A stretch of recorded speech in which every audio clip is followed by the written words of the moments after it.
Boa noite. Amém.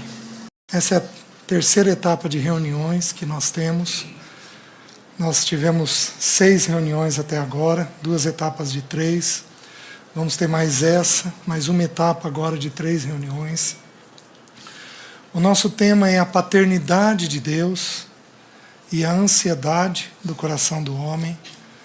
Nós estamos estudando a respeito desses 2 temas em conjunto, a ansiedade e a paternidade de Deus. Nós já temos visto algumas coisas. Nós vimos que o que é principal para nós entendermos é que a ansiedade é um sentimento que, se não cuidado, ela se transforma num pecado, em inúmeros pecados dentro de nós. A ansiedade é um sentimento natural, por isso o Senhor diz: não andeis ansiosos. O Senhor não traz uma reprovação imediata, ou a palavra ansiedade, ela não entra na lista, nas inúmeras listas de pecado que a Bíblia apresenta.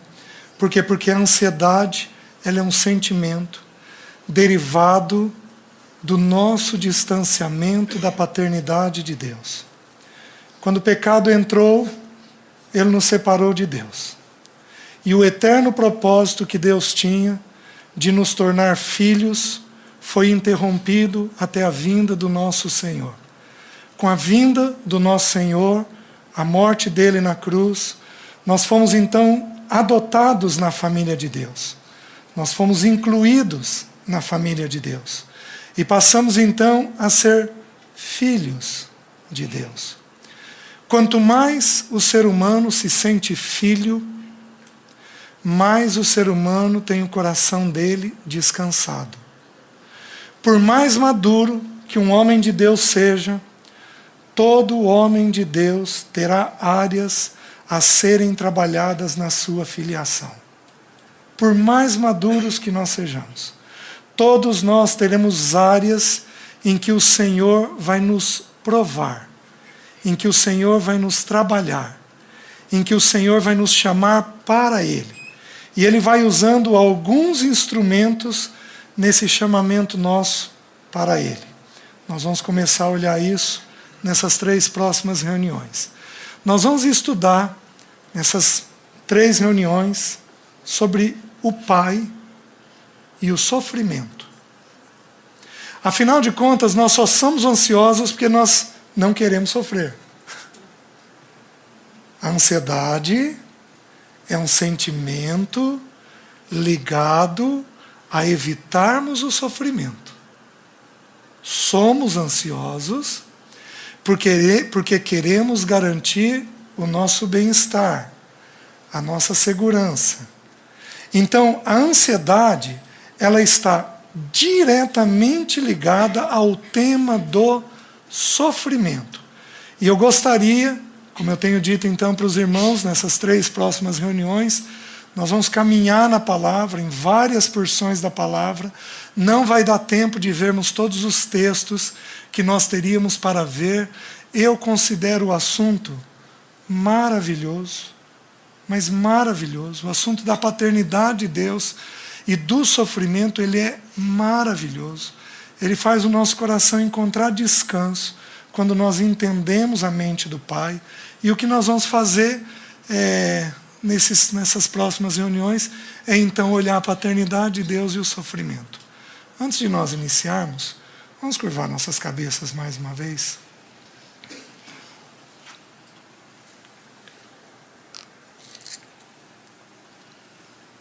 Pai, ajuda-nos.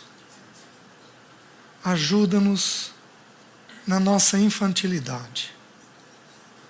Ajuda-nos na nossa limitação. Ajuda-nos, Senhor, nas nossas incompreensões. E eu peço que o Teu Espírito Santo nos visite essa noite.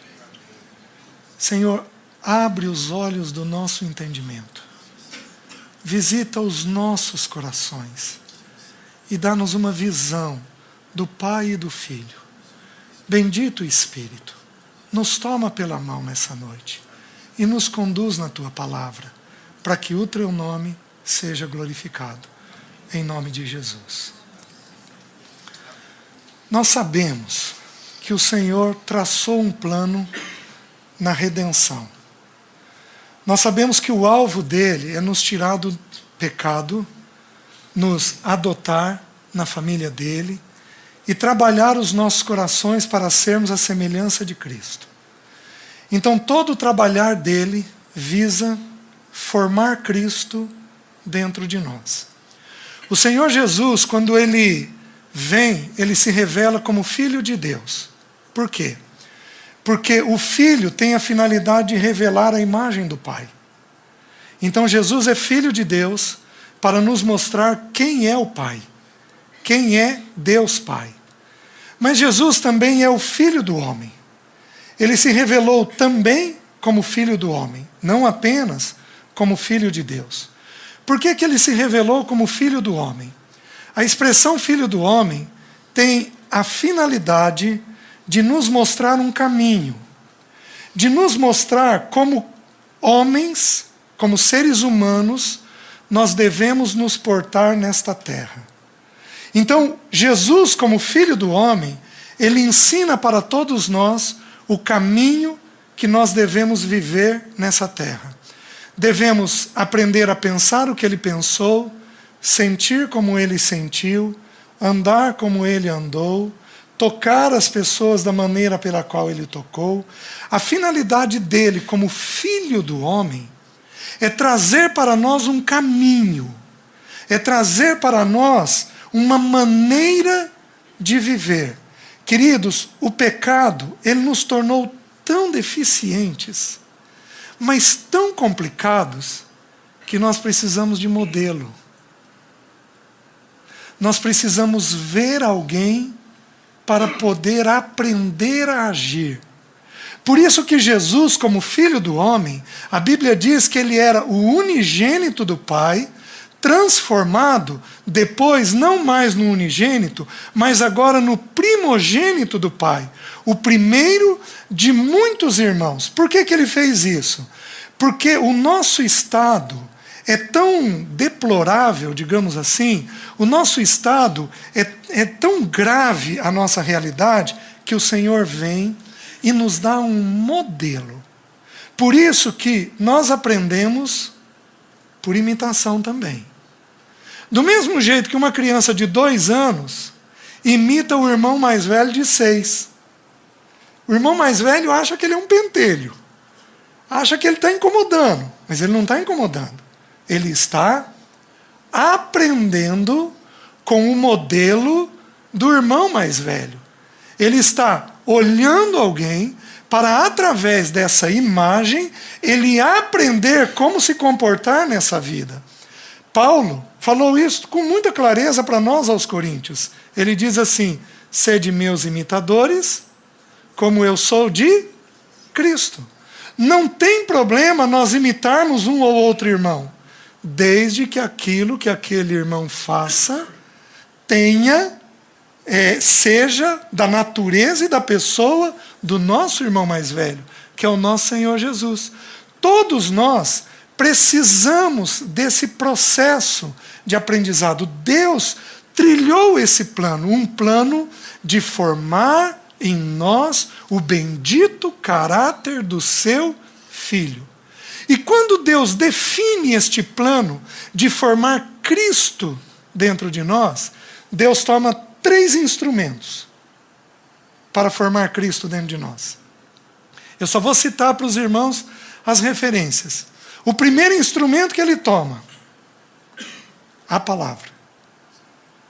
João 17:17 diz assim: santifica-os na verdade. A tua palavra é a verdade. Então, o primeiro instrumento que Deus Pai lança mão para formar a imagem do Filho dentro de nós é a palavra. Essa palavra, ela tem muitos símbolos dentro dela. Mas talvez o símbolo mais significativo é o símbolo de um espelho. Quando eu abro a palavra, eu me vejo. A palavra fala de quem? De Cristo. Quando eu olho este irmão mais velho, eu vejo quem eu devo ser e eu vejo aquilo que eu não sou.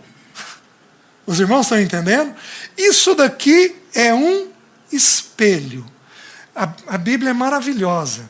Quando o Senhor deu a instrução do tabernáculo, então nós temos várias peças. Você tem a porta do tabernáculo, depois você tem a primeira peça é o altar de incenso, a segunda peça é a bacia.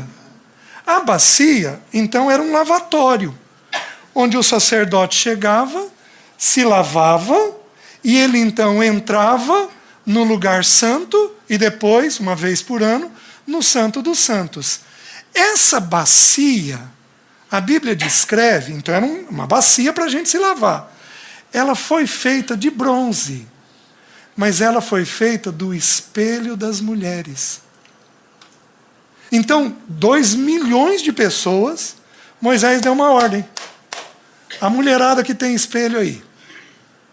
Eles poliam o bronze para tentar dar uma imagem mais parecida. Então as mulheres usavam o bronze polido para verem o rosto, se pentearem. Toda mulher precisa de um bom espelho, né? Então olha o símbolo que Deus tomou. Deus tomou o espelho para servir de lavatório. Essa palavra é o primeiro instrumento que Deus toma para formar Cristo em nós. Então isso daqui é um lavatório. Nós chegamos diante disso e nós vemos como nós devemos ser. Os irmãos sabem muito bem dessa realidade. Esse é o primeiro instrumento. O segundo instrumento que Deus toma para formar Cristo em nós é o Espírito. Porque o Espírito é aquele que toma esta palavra e aplica esta palavra aos nossos corações.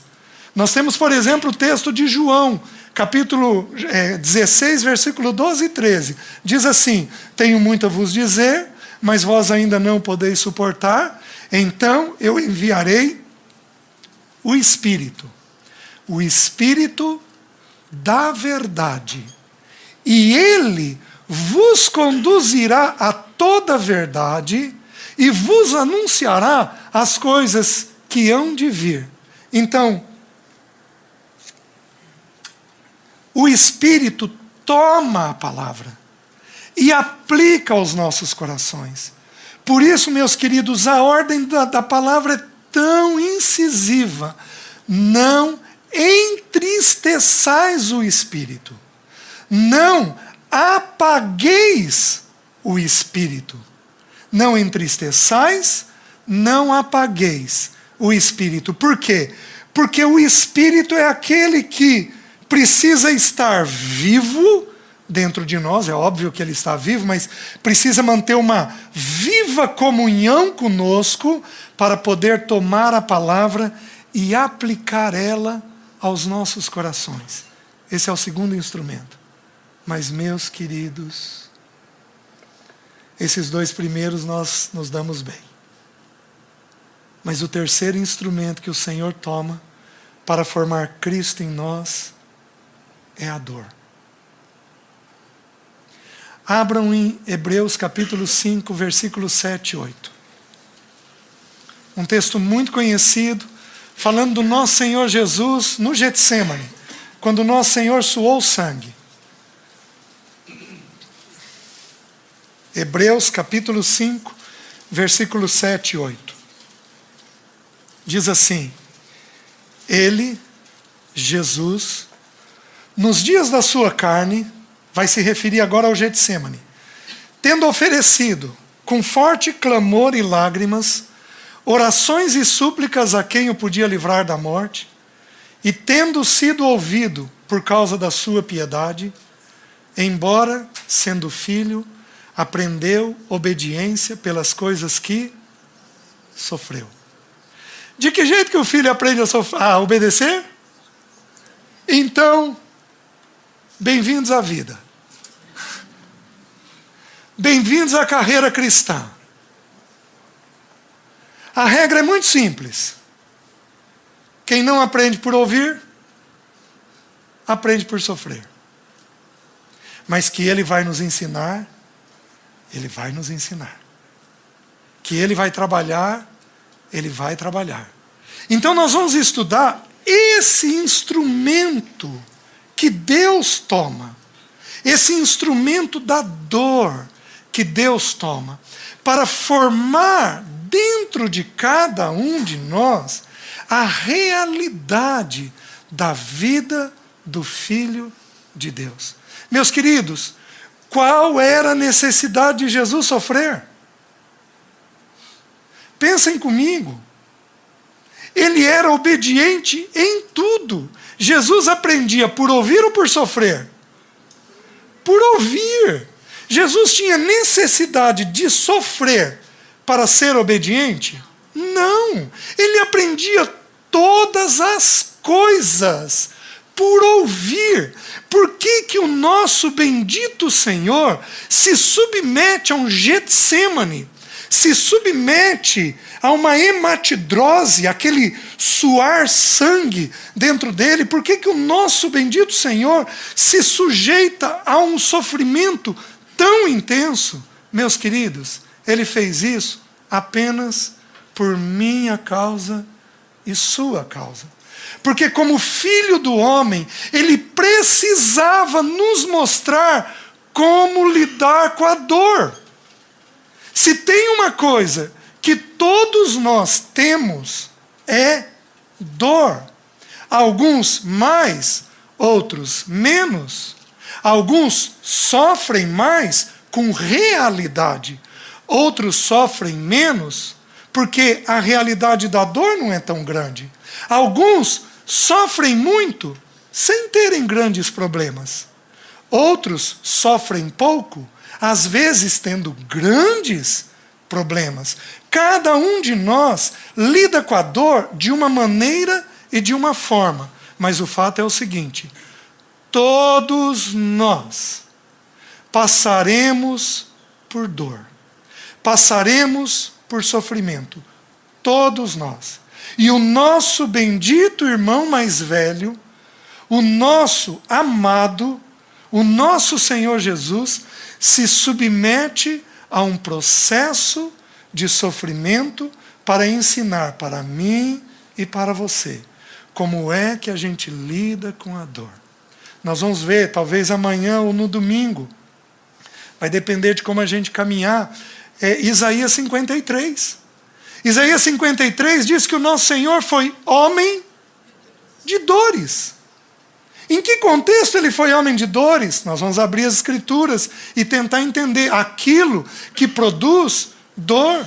O nosso Senhor no Getsemane, ele fala da solidão que ele ia viver. Do meu ponto de vista, as duas dores mais severas que um ser humano pode passar. A dor do desprezo e a dor da solidão. Nós vamos dar uma olhadinha nisso daí. Mas o fato é o seguinte: todos nós passaremos por dores. E Deus, como um bendito Pai, um amoroso Pai, um gentil Pai, Ele conduziu o Filho à dor. E Ele tomará a mim e a você e nos conduzirá neste caminho de dor. Para uns, Ele escolhe a área financeira. Para outros, Ele escolhe a área da saúde. Para outros, Ele escolhe a área do relacionamento. Para outros, Ele escolhe a área profissional. Para cada um de nós, feito um bendito cirurgião, o Pai escolhe a área com precisão, mas uma precisão cirúrgica. Ele escolhe a área em que nós vamos sofrer, para formar a imagem do seu Filho em nós. Os irmãos estão entendendo? É tão simples. Isso já foi dito tantas vezes para os irmãos, só que eu quero atrelar a questão da dor à figura do Pai. Embora sendo filho, aprendeu obediência pelas coisas que sofreu. você não sofre à toa. Toda dor é medida pelo Pai. Toda dor é medida por Deus Pai. Ele sabe exatamente onde está me levando e onde está te levando através da dor. Deixe-me mostrar alguns textos para os irmãos que eu acho impressionante. Abram em Isaías, capítulo 69. 64, desculpem.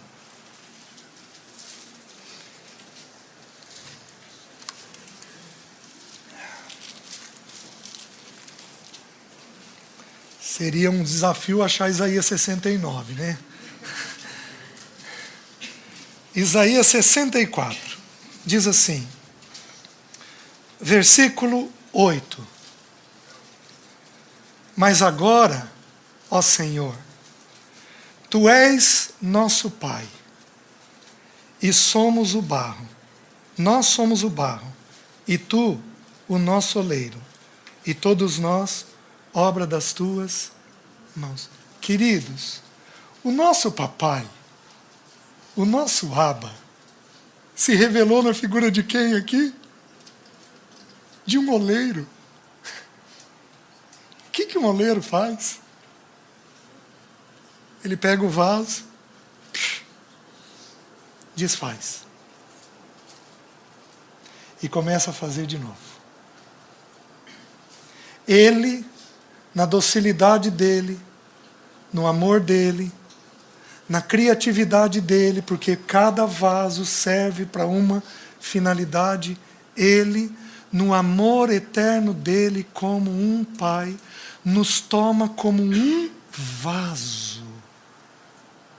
E ele precisa quebrar este vaso. Ele precisa desfazer este vaso. Ele precisa tirar as impurezas desse vaso. Ele precisa, às vezes, para que o vaso contenha mais bendito perfume, bendito conteúdo, que é a vida dele mesmo, ele precisa alargar este vaso. Mas ele faz isso na figura de um pai e de um oleiro. Os irmãos estão conseguindo entender? Nunca dissocie da sua dor a figura do pai. Meus queridos, é tão interessante. Se eu fosse pensar com a cabeça de uma criança, eu aceitaria, eu lutaria com aquilo que o pai faz. Mas na cabeça de um pai nós não temos problema de entender. Às vezes é complicado a gente entender como é que um pai pode produzir um sofrimento. Mas vamos pensar um pouquinho com a cabeça de uma criança. Digamos que nós estejamos aqui no quarto andar. E tem janela aqui. E tem um banquinho ali com criança pequena. Eu, como um pai responsável, vou fazer o quê? Tiro a criança do banquinho e vou tirar o banquinho da janela. A criança pode começar a chorar por não entender aquilo que eu estou fazendo. Mas o que eu estou fazendo é segurança para ela. Os irmãos entendem? Deus não faz de forma diferente conosco. Ele faz da mesma maneira conosco. Como eu falei na reunião de fevereiro, eu disse para os irmãos o seguinte: toda limitação que o Pai traz tem a expressa finalidade de trazer proteção. Toda limitação que Deus Pai traz tem a expressa finalidade de trazer para nós proteção. Meus queridos, quando o Pai desfaz, diminui o vaso da gente, às vezes te tira de um emprego, reduz teu salário pela metade. Você era um vaso assim, ele faz um vasinho assim. Ele sabe exatamente onde está te levando. Mas exatamente. Amém? Amém. É. Quando ele nos fere com uma dor, com uma doença, quando Ele nos fere com um relacionamento. Meus queridos, esse bendito papai está apenas formando o Senhor Jesus dentro de nós. Como aquela criança não entende a proteção que o pai está trazendo, nós precisamos aprender com urgência, mas com urgência, para termos uma vida mais descansada. Nós precisamos entender que quando Ele move algo na nossa vida, Ele é um pai, feito um oleiro, trazendo uma limitação, porque nós não podemos estar na condição que estávamos antes. Segundo aos Coríntios, capítulo 4, versículo 4, diz uma coisa linda. Assim, temos, porém, este tesouro em vasos de barro. Nós somos pó. Meus queridos, o que é o barro? Água e terra. Nada além disso. O que nós somos?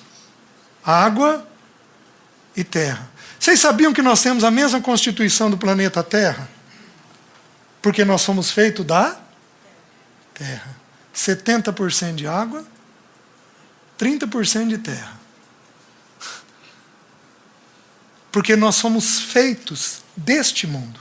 Por isso nós temos a mesma natureza deste mundo. Queridos, somos frágeis. O salmista diz que ele sabe que nós somos pó. Aliás, ele fala isso também na figura de um pai. É um dos textos onde ele usa a figura de um pai. Que esse pai se compadece de nós porque ele sabe que nós somos pó. Então nós temos que ser cuidados por esse bendito Senhor. Então Ele vai vir para nós e vai trazer, feito um oleiro, a dor do quebrantamento. Feito um oleiro, Ele vai trazer a dor do quebrantamento. Particularmente, eu acho que de todas as dores que nós podemos viver, nenhuma dor é como a dor do pecado. De todas as dores que nós podemos viver, nenhuma dor dói tanto quanto a dor do pecado. Um marido que não se acerta diante de Deus, uma esposa que não se corrige diante do Senhor, um filho que não se desprende de um pecado, um pai que não muda para estabilizar uma casa. Não há dor maior do que a dor do pecado. Existem dúzias de dores, infinitas dores, mas nenhuma dor é uma dor tão sofrida e tão difícil quanto é a dor do próprio pecado. Abram em Jeremias, capítulo 18, é um texto muito conhecido. Capítulo 18, versículo 1. Palavra do Senhor que veio a Jeremias dizendo: Dispõe-te e desce à casa do oleiro, e lá ouvirás as minhas palavras. Desci à casa do oleiro, e eis que ele estava entregue à sua obra sobre as rodas. Como o vaso que o oleiro fazia de barro se lhe estragou na mão, tornou a desfazer dele outro vaso, segundo bem lhe pareceu. Queridos, o Senhor vai ter que nos tomar de tempo em tempo e vai ter que nos desfazer. E Ele faz isso como um papai. Por isso que o nosso irmão mais velho, na agonia dele, suando sangue, ele diz assim: Abba, Pai. Ele está ensinando a mim e a você como é que a gente lida na dor. Na dor, a gente diz: Papai, Paizinho, o Senhor sabe onde está me levando. O Senhor sabe o tamanho do quebrantamento que eu preciso ter.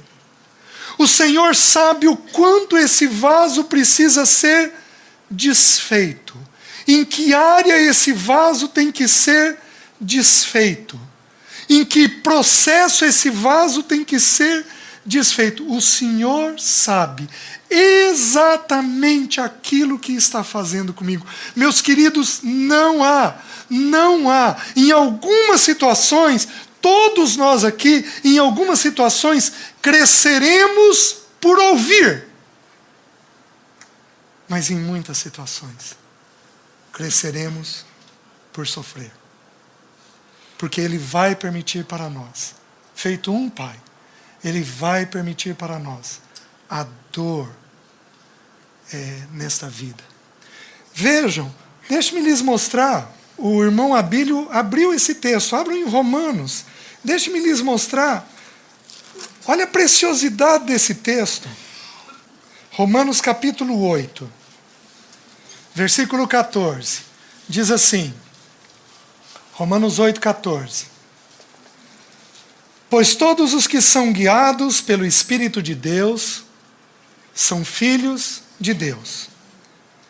Porque não recebestes o espírito de escravidão para viverdes outra vez atemorizados, mas recebestes o espírito de adoção, baseados no qual clamamos, Abba, Pai. Então, nós não precisamos ficar atemorizados. Por quê? Porque em tudo, se o Senhor nos permitir, amanhã eu vou mostrar para os irmãos um texto que diz que até quando nós estamos colhendo o fruto do nosso pecado, Ele, como um Pai, nos toma pela mão. Em tudo, Ele é um Abba, Pai. Aí, com essa ideia do Abba, nós fomos colocados numa família, onde nós temos um paizinho, onde nós temos um papai. Queridos, a palavra pai, Abba, não é pai. A palavra Abba é papai, paizinho, pai querido. É uma expressão muito íntima. É uma expressão de socorro. É uma expressão de colo. É uma expressão de cuidado. É uma expressão de proximidade. É muito mais do que apenas a palavra pai. É uma palavra muito mais íntima. Com isso em mente, olha como é que o texto desenrola. O próprio Espírito testifica com o nosso Espírito que somos filhos de Deus. Ora, se somos filhos, somos também herdeiros. Herdeiros de Deus e co-herdeiros com Cristo. Se com Ele sofremos, com Ele também seremos glorificados. Vamos entender o texto. O que significa a palavra glorificação? A palavra glória significa honra. Honra tudo aquilo que Deus é. O que significa a palavra glorificação? Significa que aquilo que Ele é, está em mim. Então olha o que o texto está fazendo. Se com Ele sofremos, também com Ele teremos a glória dEle, a imagem dEle. Teremos aquilo que Ele é. Então, a finalidade de Deus ao nos trazer um sofrimento, feito um papai, a finalidade de Deus ao trazer sofrimento é produzir em nós a imagem de Cristo. Mas ainda tem uma outra coisa curiosa nesse texto. A palavra filhos no versículo 16, ela significa teknon, no original, que significa criancinha. Ora, o Espírito testifica com o nosso Espírito que somos criancinhas de Deus. Aí vem e diz assim, eu vou sofrer e eu vou ter a imagem de Cristo. Aí o versículo 18 diz assim, para mim tenho por certo que os sofrimentos do tempo presente não podem ser comparados com a glória a ser revelada em nós. A ardente expectativa da criação aguarda a revelação dos filhos de Deus. Sabe o que é essa palavra filhos agora no original? Huios. Filho adulto. Filho maduro. No versículo 16 eu tenho criancinha. No versículo 19 eu tenho filho adulto. E o que eu tenho no versículo 17 e 18? No versículo 17 e 18 eu tenho sofrimento. Deus, Pai. Meus queridos, se houvesse outra forma, Ele lançaria a mão de outra forma. Ele lançou mão desta forma. A forma é nos conduzir de tempo em tempo a um sofrimento. E naquele sofrimento, revelar a bendita imagem de Cristo dentro de nós. Os irmãos estão entendendo? Meus irmãos, somos queixosos demais. Mas somos queixosos demais. Somos desesperados demais. A gente supõe que o pior sofrimento que existe é a da morte. O nosso Pai, sabe como é que vê a morte? Salmo 115, se não me engano, ele diz assim: preciosa é aos olhos do Senhor a morte dos seus santos. Enquanto nós choramos, e é óbvio que nós vamos chorar, porque a morte produz dor, enquanto choramos, o Senhor rejubila quando um santo morre. Porque finalmente é o tão esperado encontro do pai com o filho, onde o filho vai ver o pai plenamente, vai ver o pai, vai conhecer o pai. 1 Coríntios 13, aquele texto de amor, Paulo fala isso. Um dia então conheceremos, como dele somos conhecidos. Meus queridos, nós não temos a mente de Deus. Nós precisamos aprender as coisas da vida com a mente de Deus, com os olhos de Deus, porque são olhos de um Pai, de um bendito Pai, nos conduzindo a algo santo, a algo perfeito, a algo puro, a algo onde a vontade dele é boa, perfeita, agradável. Só que nós não temos essa realidade. E muito nós não temos porque os nossos pais terrenos não cumpriram a obrigação que eles tinham que cumprir. Qual era a obrigação que eles tinham que cumprir? A obrigação deles era de trazer a imagem de Deus Pai para nós.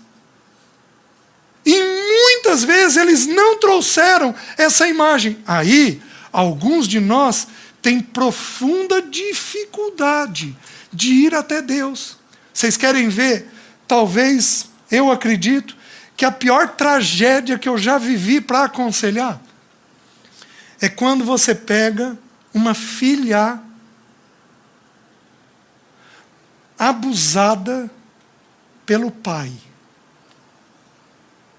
E eu não posso, na clínica, dizer para essa pessoa que Deus é um papai.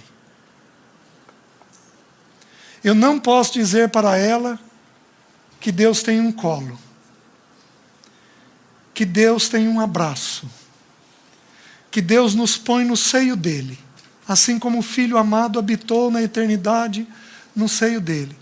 A gente não tem condições de dizer isso, porque isso é horrível para a mente dessa pessoa. Nós não temos noção do que é tragédia. Nós não temos noção do que é tragédia. Uma pessoa dessa, do meu ponto de vista, viveu uma tragédia. Porque ela vai precisar de anos do trabalhar do Espírito Santo de Deus dentro dela, para ajudá-la a descansar na bendita pessoa do papai. Isso é tragédia, do meu ponto de vista. Mas o Espírito lançou mão de um recurso. Qual recurso? Nós temos um irmão mais velho, que nos revela a imagem desse Pai, que também nos abraça, que também, à semelhança de João, nos põe no ombro dele.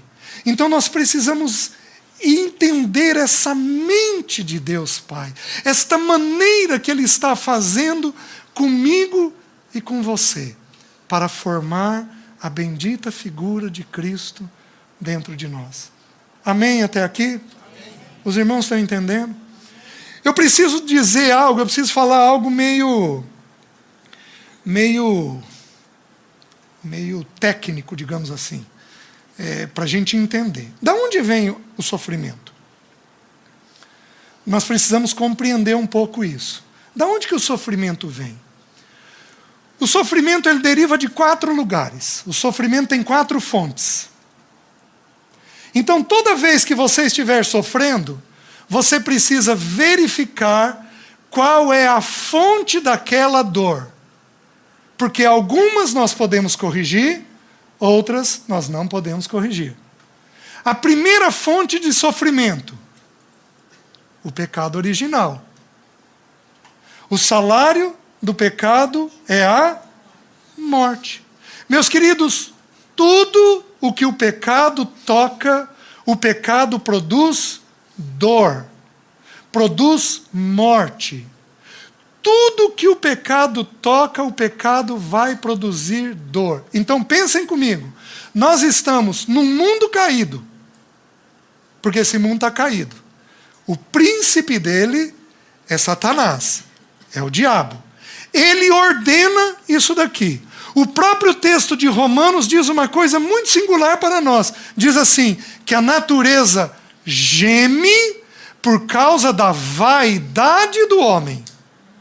Então, como nós somos vaidosos, não precisamos de todas as blusas que temos. Não precisamos de todos os sapatos que temos. Não precisamos de todos os carros que temos às vezes. Nós não precisamos. Por que temos? Por causa da vaidade que envolve o nosso coração. Quem paga para produzir isto? A natureza. Então a natureza geme. Nós nascemos num mundo caído. Então nós nascemos para sofrer.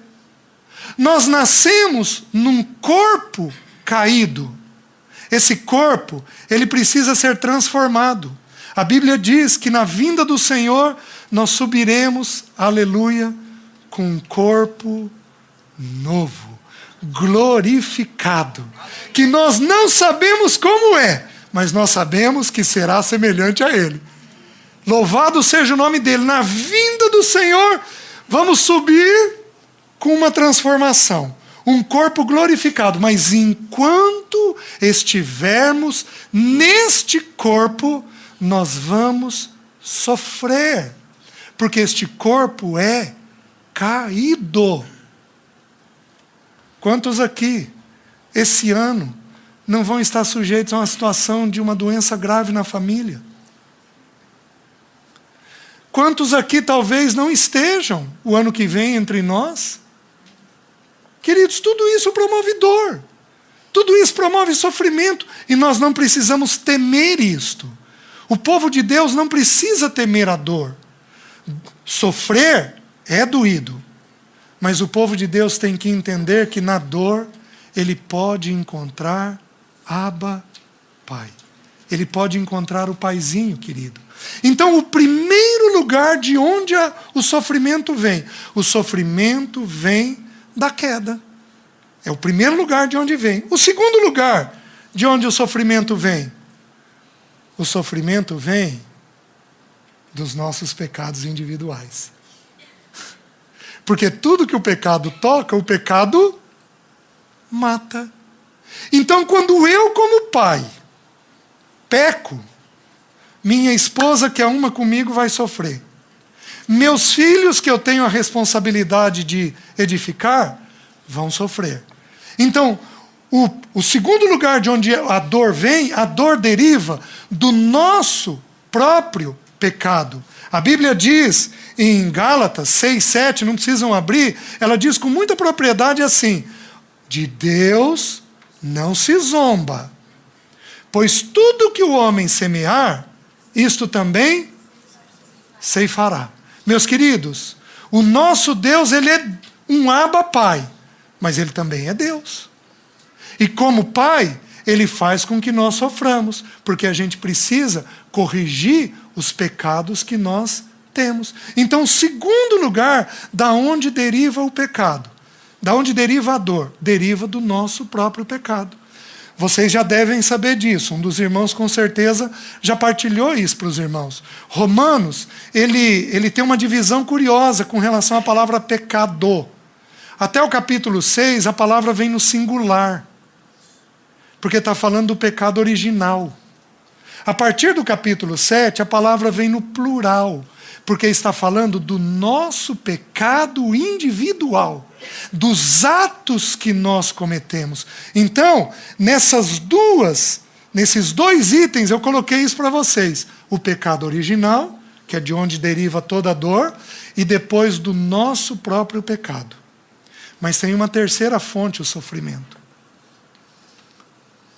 Que eu precisaria achar um texto claro. Os irmãos vão me entender muito bem. Mas eu gostaria de achar um texto bem claro nas Escrituras para poder expressar isso que eu vou dizer para os irmãos. Terceira fonte de sofrimento. O pecado do outro. Porque eu também posso sofrer com o pecado do outro. Uma mulher adultera. De que jeito que fica o marido? Sofrido. Um pai entra em dívida. De que jeito fica a casa? Sofrida. Então, a regra nas Escrituras é muito simples. Na vida familiar, seja casamento, família ou igreja, na vida familiar a regra é muito simples. Um planta e todo mundo colhe. Um planta e todo mundo colhe. Digamos que um dos líderes da reunião aqui, da congregação, peque. Como que vai ficar o espírito? Triste. Como que a igreja vai se sentir? Entristecida. Um peca e todos sofrem. É tão interessante nas ofertas, quando a gente estuda as ofertas lá em Levítico, na oferta da transgressão, se não me engano, o sacerdote oferecia um boi pelo pecado de toda a nação. E oferecia um boi pelo pecado dele. Porque um sacerdote, quando peca, pode levar uma congregação inteira a pecar. Então, o peso do pecado desse sacerdote interferiria, afetaria toda a congregação. Meus irmãos, olha cada assunto sério. Então, o terceiro lugar de onde a dor vem do pecado do outro, daquele que está perto de mim, que peca. Eu posso sofrer dores por causa dele. E o último lugar de onde vem a dor? De Deus. Do próprio Deus. Por que eu não estou incluindo o diabo? Porque o diabo veio para roubar, matar e destruir. O diabo é um destruidor. O diabo produz muita dor. Mas, na cruz do Calvário, a cabeça da serpente foi pisada. Louvado seja o nome do Senhor. O calcanhar do nosso Senhor foi mordido. Mas a cabeça da serpente foi pisada. E aí o Senhor diz lá em Colossenses capítulo 2, versículo 10 assim: Cristo é o cabeça de todo principado e potestade. O diabo não pode fazer nada que Deus não diga para ele sim.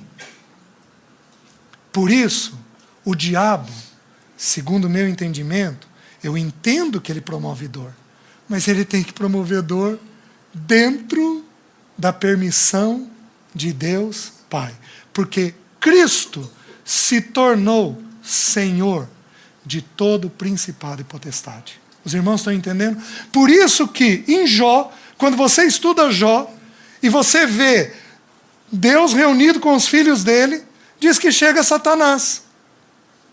E Deus, como um pai, diz assim: observaste o meu servo Jó? Gente, que pai mais estranho, né? virar para Satanás e chamar, pedir para o diabo pôr o olho em você. Põe o olho no meu servo. Ah, eu estou vendo teu servo. Mas o teu servo te ama porque você encheu ele de coisa boa. Tá bom. Tira tudo que ele tem. Se você tirar o que ele tem, ele não vai te adorar, ele não vai te amar. Tá bom, pode tirar. Satanás tentou Deus dizendo o seguinte: o homem só ama Deus porque Deus dá coisas boas para ele. E Deus, como um pai, queria chegar no capítulo 42 com Jó. E simplesmente usou o diabo. Simplesmente usou Satanás. Deixe-me dar um texto. Esse assunto ele é importante. Deixe-me mostrar uma curiosidade das Escrituras para os irmãos. Abram em 2 Samuel 24. Os irmãos já devem saber disso, mas é muito curioso. 2 Samuel 24. Versículo 1. O Senhor, como um pai, vai disciplinar a nação de Israel. Tornou a ira do Senhor a acender-se contra os israelitas. E ele incitou a Davi contra eles, dizendo: vai, levanta o censo de Israel e de Judá. Deus ficou irado com a conduta dos israelitas. E ele incitou a Davi para levantar o censo. Certo? Está claro o texto? É claríssimo. Quem que incitou Davi? O Senhor. Olha a mesma história contada em 1 Crônicas 21. 1 Crônicas 21, versículo 1. Diz assim, olha o que diz, o mesmo texto. Diz assim: então Satanás se levantou contra Israel e incitou a Davi a levantar o censo de Israel. Meus queridos, eu te pergunto, quem que foi? Foi Deus ou o diabo? Foi Deus usando Satanás. Prestem atenção. Para nós, Satanás é um inimigo. Ele é o inimigo das nossas almas. Ele é furioso contra nós. Ele nos detesta, porque somos povo de Deus. Ele quer nos destruir, porque somos povo de Deus. Para nós, ele é um inimigo. Mas para o Senhor, ele é só um servo. Para Deus Pai, ele não é nada menos, nada mais do que um servo, para cumprir os benditos propósitos do Senhor, neste caso, na vida de Davi. Usou Satanás. O pecado é de quem? Dos israelitas e de Davi. Por que Satanás conseguiu incitar o coração de Davi? Porque Davi deu espaço. Satanás foi um leão rugindo para devorar Davi, e Davi abaixou a guarda. Encontrou espaço, Satanás encontrou espaço no coração dele. Mas ele não podia ter feito isso se o Senhor não dissesse para o diabo: pode. Então nós temos 4 fontes de sofrimento: o pecado original, o meu pecado, o pecado do outro e o próprio Deus, trazendo uma situação difícil para nós quando não há pecado na nossa conduta. É exatamente o que ele fez com o Filho de Deus. É exatamente o que sofrem alguns irmãos. Se der tempo, nós vamos ver amanhã à noite, ao sofrimento visando a igreja. Então, quando você sofre, você tem que parar e olhar a fonte da sua dor. Porque se é do seu pecado, você tem que pedir perdão e corrigir. Se é do pecado de quem está perto de você, você tem que entender se é para você falar ou se é apenas para você orar. Falar com a pessoa, não com os outros. É para você buscar esse discernimento. Quando vem de Deus, nós apenas nos sujeitamos à bendita e santa mão deste papai, porque ele sabe onde está nos levando. Os irmãos estão conseguindo entender? Então, ao sofrermos, você tem que olhar isso. Como é que o filho de um de nós pode nascer e com 1 ano e 3 meses ter um tumor no cérebro? Um tumor que não deriva de nada. Mãe não fumou, não bebeu. Quem fez isso? O pecado original. E quem mais? Deus Pai. Visando trabalhar alguma coisa no coração daqueles pais. Oh, meus queridos, nós temos que aprender a olhar de onde o sofrimento vem. E deixe-me colocar mais 2 curiosidades para os irmãos. Prestem atenção nisso. Muitos de nós aqui sofremos por causa do pecado dos outros. Muitos de nós. Muitos filhos sofrem por causa dos pais. Muitos cônjuges sofrem por causa dos seus parceiros. Muitas famílias sofrem por causa dos parentes. Muitas congregações sofrem por causa da liderança. Muitas lideranças sofrem por causa da congregação, o que é mais comum de existir. Os irmãos agonizando em função dos pecados da congregação. O que acontece com o pecado? Deus tem controle do pecado nessa terra? Meus queridos, não cai um fio do nosso cabelo, da nossa cabeça, não cai um fio de cabelo nosso, da nossa cabeça, se Deus Pai não permitir. Você acredita que Deus Pai conta as pombas de Londrina? Londrina ainda tem problema com pomba? Você acredita, se eu te falar que Deus conta o número de pomba em Londrina? Sabe por que eu sei que ele conta? Porque ele conta o número de pardais em Maringá. Maringá tem muito pardal, mas muito pardal. A Bíblia diz que nem um pardal cai se não for da vontade do... Não é de Deus, é do Pai. A Bíblia, ela lança mão de algumas figuras tão simples para a gente entender a proximidade que Deus Pai tem de nós. Ele cuida de um pardal, ele alimenta um pardal. Meus queridos, a Bíblia diz isso, que ele alimenta os pardais. Não andeis ansiosos, olhem os pardais, eles não plantam, não colhem, não ajuntam em celeiros, contudo, o vosso Pai Celeste é quem cuida. Meus queridos, ele alimenta. A mamãe pardal sai do ninho, e quem é que providenciou comida para ela? O Pai. Gente, olha que figura simples que ele lança a mão, para a gente poder entender a visitação dele. Então, o que esse papai faz com o pecado? Ele controla o pecado na medida, com exatidão. O pecado das pessoas contra nós nunca vem numa proporção menor, mas também nunca vem numa proporção maior. Abram em Gênesis, capítulo 45, José com os irmãos. Gente, olha que texto maravilhoso, versículo 5. José falando para os irmãos que tinham traído ele. Ele diz assim: agora, pois, não vos entristeçais, nem vos irriteis contra vós mesmos, por me haverdes vendido para quê?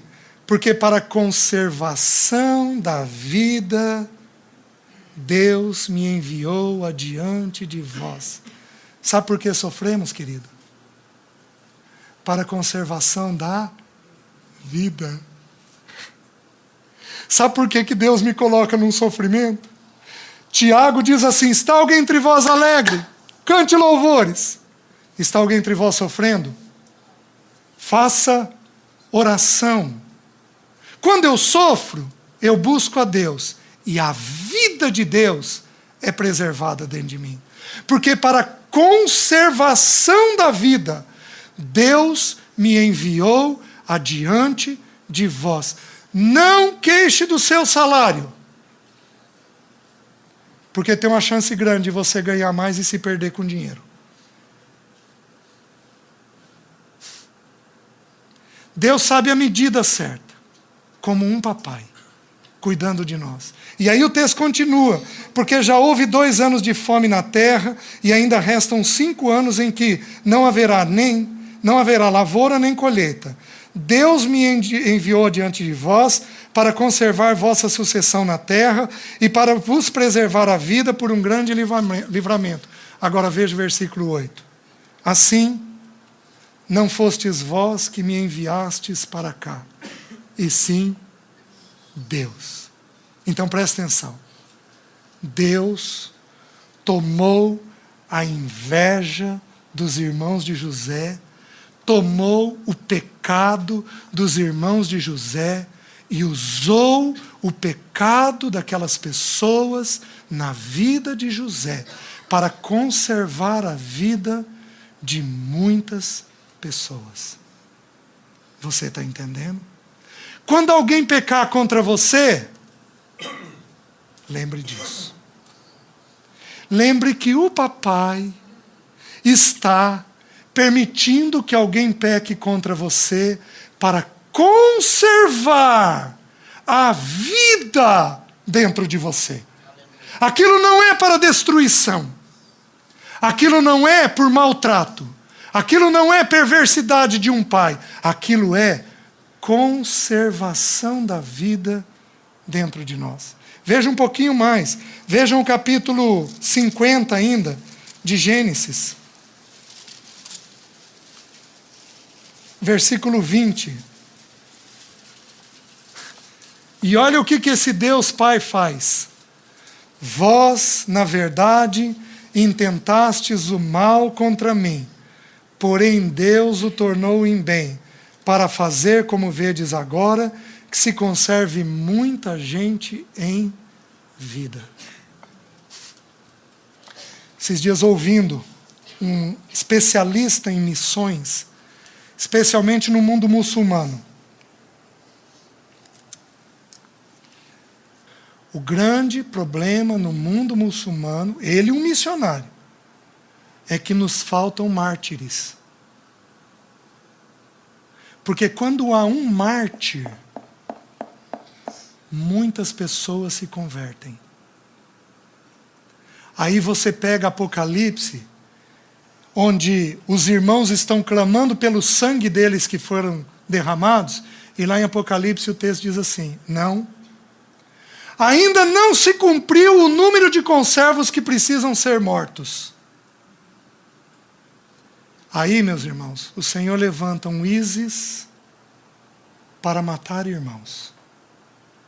Alguém me falou ontem que esses dias colocaram possivelmente 6 irmãos, não sei se eram irmãos ou não, mas é quem eles perseguem, numa jaula, como aquele piloto jordaniano que eles queimaram numa jaula. Colocaram 6 pessoas numa jaula, que eu suponho que eram irmãos, e jogaram no lago. Mas a igreja de Deus precisa de conservos que morram. Porque aos olhos de Deus, a morte produz vida. Deus pensa de forma contrária a nós. Aos olhos de Deus, a morte produz vida. Tudo aquilo que morre produz vida aos olhos de Deus. Se vocês querem fazer uma coisa, orem. Orem como igreja pelos irmãos que estão sendo perseguidos. Eles precisam das nossas intercessões. É um povo solitário. Esses dias reuniram um grupo de irmãos nos Estados Unidos, levantaram um dinheiro monstruoso para ofertar. Levantaram instituições que vão ofertar para estes irmãos que estão sendo perseguidos. Imagina uma filha sua raptada. Imagina um filho pequeno seu sendo levado a ler, a deixar de ler a Bíblia, a confessar um outro Deus que não existe, a decorar aquilo. Imagina esse sofrimento, meus irmãos, imagina os pais dessas crianças. Esses irmãos sofrem, esses estão sofrendo. Nós ainda não temos noção do que é sofrimento. Por isso que Deus, no texto de Hebreus, quando vai falar de disciplina, nós não vamos ter tempo de abrir sobre o pai e a disciplina. Mas o texto de Hebreus, quando fala da disciplina de Deus, ele começa no capítulo 12, versículo 4, dizendo assim: não tendes resistido ainda até o sangue. Ou seja, nenhum de nós aqui tem que ser levado, está sendo levado neste presente momento, a ter que dar a vida pela igreja. Às vezes o Senhor está trazendo uma dificuldade financeira para você, para formar Cristo em você, e depois de formar Cristo em você, formar Cristo em mais 2, 3 irmãos, naquela mesma área financeira. Nós vamos ver amanhã os textos que falam a respeito disso. Então, meus queridos, nós temos que entender que Deus controla o pecado. Que o pecado nunca vem numa proporção exacerbada sobre a nossa vida. Ele vem sempre numa medida adequada dentro da nossa vida, como veio na vida de José. Mas ainda tem um texto que me chama mais atenção. Um texto de Isaías. Abram em Isaías 45. Isaías capítulo 45. Vamos começar com o versículo 5. Meus queridos, olha que impressionante. Eu sou o Senhor e não há outro. Além de mim não há Deus. Eu te cingirei, ainda que não me conheces. Isaías 45, 5. Versículo 6. Para que se saiba, até ao nascente do sol e até ao poente, que além de mim não há outro. Eu sou o Senhor e não há outro. Eu formo a luz e crio as trevas. Faço a paz e crio o mal. Eu, o Senhor, faço todas estas coisas. Queridos, a palavra mal aqui tem que ser entendida. Deus nunca cria o pecado. Porque para criar o pecado, ele tem que ter a natureza do pecado dentro dele. Então Deus nunca cria o pecado. Mas o que significa a palavra mal? A palavra mal significa aflição, adversidade. O que o texto está falando? O texto está dizendo assim: eu crio a luz, mas eu também crio a aflição, a adversidade. E meus queridos, ele faz tudo isso no caráter de um papai. Amém? Amém. Vamos curvar nossas cabeças. Senhor, tem misericórdia de nós, Senhor. Tem misericórdia de nós. Vem com a tua bendita misericórdia. Senhor, nós somos pó. Nós somos pó. Senhor, quebra esse vaso e faz-nos segundo a tua bendita vontade. Ajuda-nos a ver o sofrimento dentro dos teus olhos. Ajuda-nos a compreendermos o que o Senhor está fazendo conosco. Ajuda-nos a sermos filhos, como Jesus foi um filho. Ajuda-nos a descansarmos em Ti. Nós pedimos, em nome de Jesus. Amém.